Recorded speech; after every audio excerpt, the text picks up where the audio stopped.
Hello, people. You're welcome to the Angry Niger Patriot. Yeah, I talk about, you know, patriotism and how the hills going on in Nigeria makes me angry and making us to realize that the solution to our problem in Nigeria is patriotism. Now, if only every citizen, every politician, every follower, every leader can be patriotic, Nigeria will be great. Now, I lived in Nigeria for decades before I left Nigeria to the United States. And when I was there, I didn't understand what patriotism is until I came here. Now, patriotism is you loving your nation. When you love a nation, you don't want to hurt the nation. You don't want to hurt it. If they say things that, it's like disrespectful to the country, it hurts you. You know, you don't want to put other nation above your nation. Patriotism is key for the development of any country. There's no nation that can become really great outside patriotism. It takes patriotism for us to build a nation. See, there are many people still back in Nigeria that used to be in the that that are in the position that I used to be in, that they don't understand what patriotism is. They could be a politician, they could be, in position of leadership, but they don't understand what patriotism is. That's why, corruption is still very rampant, because corruption kills a country. Corruption kills a system. Corruption is not founded on truth. And whatever is not founded on truth will eventually crumble, because truth is the only solid foundation you can get to anything. It could be friendship, it could be marriage, it could be institution, it could be whatever you are building. If you don't build it on truth, truth is like a pillar that holds things together. If you go into science, there are laws. You see, there are physical laws, laws of physics, right? Those are truth. And those laws exist so that we can have this planet to be livable. Planet Earth will not be livable if those laws doesn't exist. The gravitational law, gravitational pull. If gravitational pull doesn't exist, this planet will not be able to sustain life. So those are truths that sustain things. It is truth that sustains whatever you want to build. So today I want to react to a video, because there's something that's really burning my heart right now. There are over 200 children that are in the bush right now. Their parents are really lamenting, and only God knows what those parents are going through. Only God knows. And there is this interview that was conducted in Arise News, and I want to react to it. So 1 second, let me pull it up. Let me pull it up. Okay. Okay, that's it. No. Okay, but No, based no, on that's wrong. insecurity, just so we can, on insecurity around the students, and the With fact respect to that the security, you said no ransom was yes, paid. the federal government has not paid, will not pay, and does not encourage anybody to pay ransom. In terms of determining whether Imagine your son, 12 years old son, has been in the bush for see, whatever we are saying, whatever we are saying, we need to put ourselves in the shoe of those people. Now, imagine it is your son that has been in the bush for 2 weeks, and you are saying that the government does not encourage people to pay ransom. If the government does not encourage people to pay ransom, aren't the government supposed to be actually proactive, going after these people? They see that the government is really working. How do you expect in fact, if somebody come and try to strike a deal with those parents and say bring money, they would definitely want to do it, because it doesn't seem as if the government is doing something. Because imagine those kids of 12 years old, 13 years old, only God knows what they are going through right now. Some of them may have some underlying health conditions, and you don't know if it may have worsened in the bush. Some of them may not be well. This is painful. Ransom was paid just because the operation that was carried out was smooth and clear. I mean, if you talk to people who are from the intelligence platform, they will tell you there are many considerations in determining how hostage taking and rescue are conducted. It's not in all cases that when people are rescued from hostage operation that they must have paid money. That's why there was no exchange of gun. No, there are many other areas. I will give you one or two in a hurry. One is that if these people who wreak havoc have certain individuals in the society that people believe they listen to, if you engage those individuals, you can have all of the people released without paying a dime. One. Two, if you have surrounded the hostage, even if you don't know the specific place where they are, but you know the scope, you have the scope of the circumference, and then they know that there is no exit for them unless they release this individual, they could release without paying money. The third consideration. So these are two cases that Bwala just mentioned. How does these two cases stop recurrence of kidnapping? Kidnapping has been going on for decades, and you keep addressing the symptom. We are not trying to tackle the problem headlong. You see, not until we tackle this problem headlong, it will recur. Those people will come back again because they've not been prosecuted. They never arrested any. They still have their weapons with them. Then what stopped them from coming back again? Okay, you want to go and meet somebody that knows them, that they respect, and that person will negotiate and they will bring the people. Then it's just like you are trying to plead with them. See, there's a reason why the government has the monopoly of bearing arms. It's only the government that has the monopoly of bearing arms. The reason is because the government should be the only body to enforce the law. They have broken the law. They need to be prosecuted. They need to be arrested. If the people are not seeing government doing this, there's no way they will have the spirit of patriotism. It's only patriotism that can help us in Nigeria. This is just paining me, man. Consideration is what happened, I think, sometimes back during President Buhari's administration, where a governor in Nigeria paid ransom without the knowledge of the federal government, and the people were rescued. Federal government was not involved, never encouraged, but the people paid ransom. I'll have the word to Linda now, but so what you're saying is that the federal government know people who know where the bandits are, who can negotiate with the bandits, and that's the channel they use. That's your second. Let me say something. There is a problem with making a conclusion on someone who has not said something. Inference is good, but only if the inference is okay.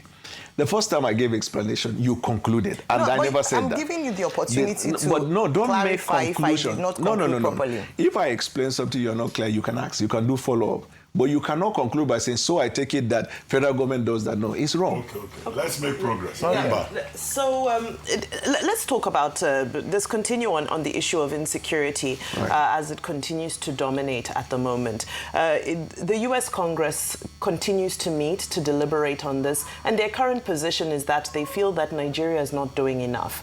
Congressman Chris Smith outlined a number of issues. He's saying that, well, we're not seeing anybody getting arrested, we're not seeing anybody surrendering arms, and we're also not seeing people returning to their homes. So he says, by his own metrics, this means that the Nigerian government is not doing enough. Of course, domestically, we've seen the rejigging, we've seen movement, we've seen there's some strategic changes going on. However, ultimately, we're yet to see results. So just to piggyback off of the, your conversation with Ayo as well, to say, well, the concerns are that a lot of this is becoming a bit cosmetic because people are being released. We celebrate their safe return home, but the culprits remain at large, and it feels there is impunity. It feels that there are powerful people who are in control here that the government is scared to challenge or deal with. What is holding the government back from just acting decisively, since we seem to know who's responsible for all these crimes? If you recall, many months ago, we arrested the leaders of Ansaru terrorist organization, which some of them were in the U.S. terror list. The American government lauded us. Months earlier, we decimated some bandits, and some also surrendered, which the U.S. embassy lauded us. So we have one or two results to show. But in terms of saying we are not seeing people being arrested, people are being prosecuted, well, that's an expectation on the part of America. It's also an expectation on the part of the Nigerian people. But dealing with terrorism and intelligence-driven exercise is not one that is subjected to public opinion. It is subjected to the efficacy and efficiency of that work. We also understand the rhetoric. Okay, what's the efficacy? What's the proficiency now that we can pinpoint to when these people went to a school in Kebbi State and they kidnap they kidnap students. Eventually, they released them after there were negotiations. And also, they went to a church in Kwara State. They kidnapped people. There were some negotiation. What was the negotiation? What was the deed that was struck before they released these people? Because none of them were arrested. None of them were prosecuted. We need to be transparent for our nation to grow. The government is responsible to the citizens. You need to explain how you got those people rescued. We deserve to know. We have the right to know. You see, you just leave us to keep assuming, and we don't want to continue to assume. We want to know the truth. We want to know the facts. What was the deed that was struck? Did these people release their weapons?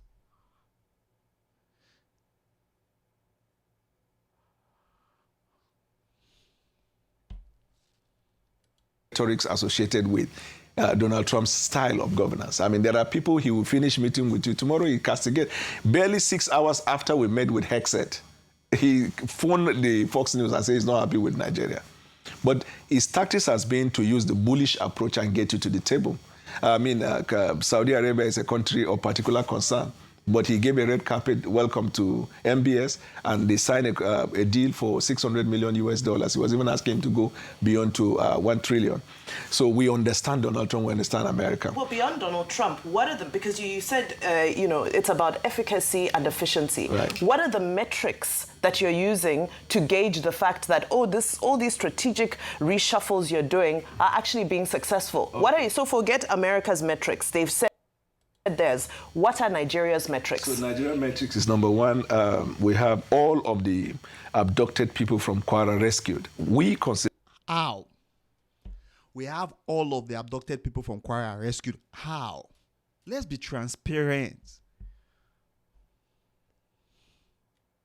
That are a success. Some people don't. We have 26 or so from Kebbi that were rescued or recovered.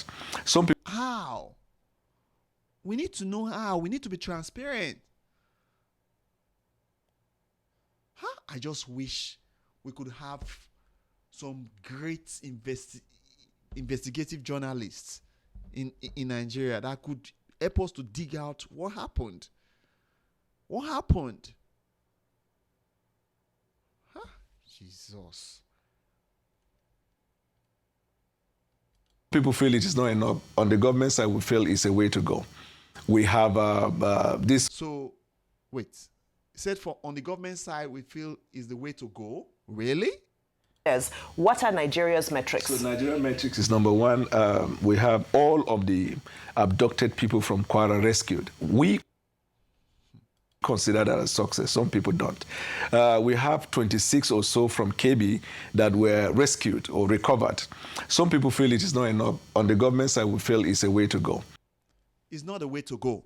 That's not the way to go. We need to know how you did it. We need to know if, there were negotiations. We need to know if a deal was struck. We need to know because these people may strike again.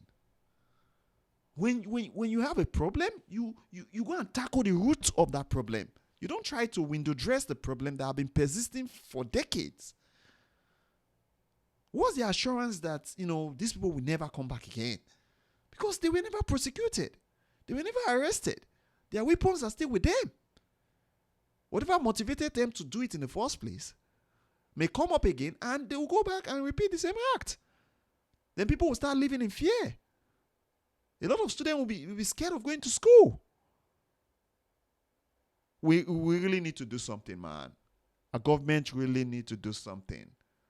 No, if you say that's the way to go, that's a delusion.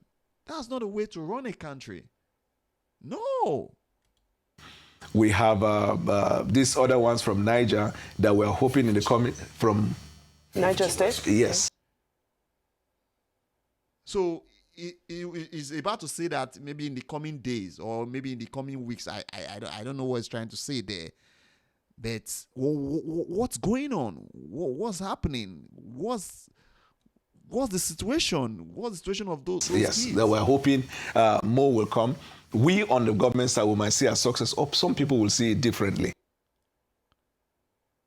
See, it is crazy for us to be doing the same thing and be expecting a different result.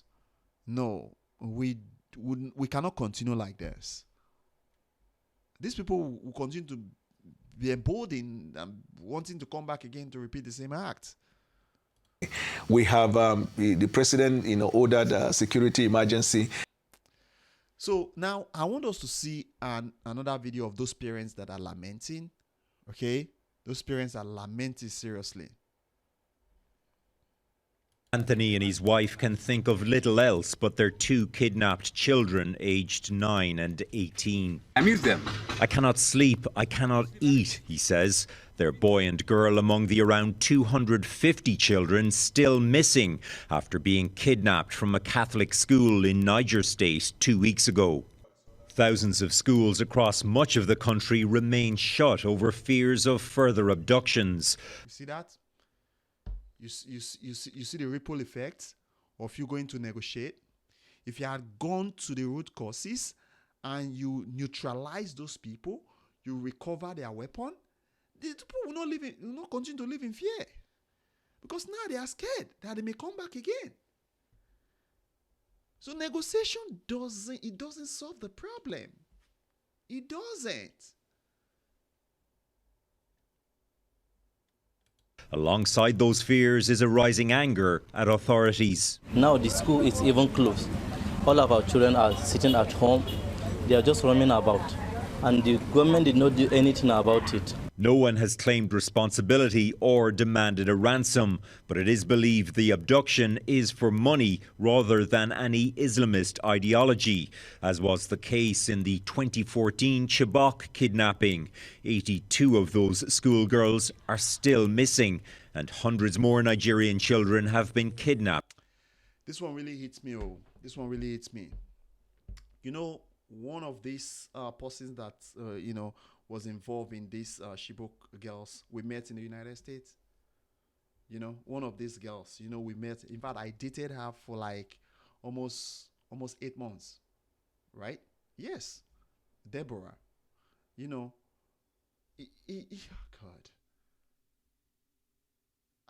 82 people are still there. But thank God, she escaped. She ran, and God helping her, she found herself in the United States, and we met at school here. God. Since defeat terrorism. Nigeria's President Bwala Tinubu kidnapped since Defeat terrorism. 2014 Chibok kidnapping. 82 of those schoolgirls are still missing. 82. Now, we just, we are like, okay, 250 of those kids are still, hope all of them will come back alive. Jesus. And hundreds more Nigerian children have been kidnapped since. Defeat terrorism. Nigeria's President Bwala Tinubu has now declared a state of emergency and has ordered a mass recruitment to security forces. It's a move in the right direction. It's long overdue. It's something that previous administrations have been ought to have done. But as you can tell, President Tinubu, to a large extent, has demonstrated the political will. Militant groups have also killed tens of thousands of people in recent years. Nigerian security analyst Folahanmi Aina says the violence and kidnapping affects Muslims and Christians alike. They inflict their reign on terror on everyone, irrespective of their religious affiliations. You see what's going on? See, parents of abducted children plead with the Nigerian government for news of rescue. Imagine if it was young kids that are in the bush right now. You don't even know what they feed on. How would you feel? How would you feel? I just wish these government officials would put themselves in the shoes of those parents. And I really want to go back to what I started with by emphasizing patriotism. You see, if the citizens understood what patriotism is, and if they see the people in government also, working with that spirit of patriotism, there's no way this problem will continue. There's no way, this kidnapping will continue. We need to be proactive. We are being reactive right now. We need to be proactive. We cannot have about 250 children in the bush right now and people are here smiling. No, that's not good. That's not good.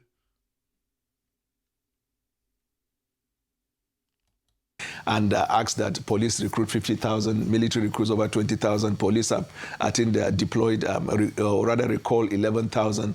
DSS is sending people to the forest to help with the forest rangers. And then we are bringing back the Save the School initiative, where we bring students from outskirts under this arrangement of a mega school. Those ones in local government, we bring them back to the unity school. If you are northern Nigeria. Northern Nigeria is different from south. In southern Nigeria, one state to the other, the proximity is small. In the northern Nigeria, from one state to the other might be like from one country to another.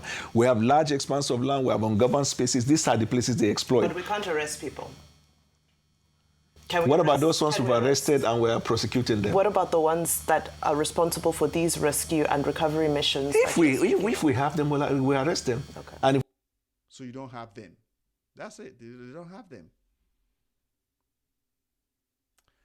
Man, we need to change course, man. We need to change course. This is not going to cut it. This negotiation with these terrorists will not cut it. We need to change course. We need to start understanding what patriotism is. We need to start understanding what loving your nation is. If you don't love your nation, if you don't have the spirit of patriotism, then corruption will persist.